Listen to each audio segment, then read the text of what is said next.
Mahasiswa bunuh pacar cuma karena telat datang bulan terjadi di Tasikmalaya. Pemuda bernama Herdis Permana tega menganiaya pacarnya hingga tewas. Pacarnya, WW, tewas dengan mengenaskan cuma memberitahu telat menstruasi. Herdis merupakan mahasiswa salah satu kampus di Tasikmalaya, Jawa Barat. Saat mendengar pacarnya telat menstruasi, Herdis meminta kekasihnya untuk aborsi.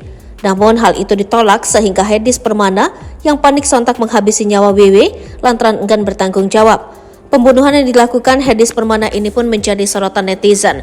Netizen kini langsung mencari tahu Instagram pelaku dan korban hingga akhirnya berhasil ditemukan. Pada penelusuran akun Instagram Wiwin diketahui yang bersangkutan sangat cinta dengan pelaku. Bahkan bisa disimpulkan Wiwin bucin dengan Herdis.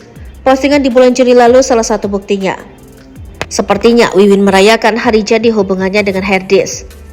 Happy anniversary, meski kadang menjengkelkan, tak ada yang lebih baik kecuali dirimu yang bisa membuatku bahagia. Terima kasih telah mencintaiku apa adanya dan mengerti diriku sepenuhnya, tulis Wiwin. Sebaliknya, Herdis sama sekali tak pernah mengunggah apapun berkait kehidupan asmaranya. Padahal menurut pengakuan Herdis, dirinya dan Wiwin sudah 4 tahun pacaran. Usai peristiwa itu viral, Herdis dibully habis-habisan oleh netizen. Itu karena perbuatannya yang sudah tak manusiawi.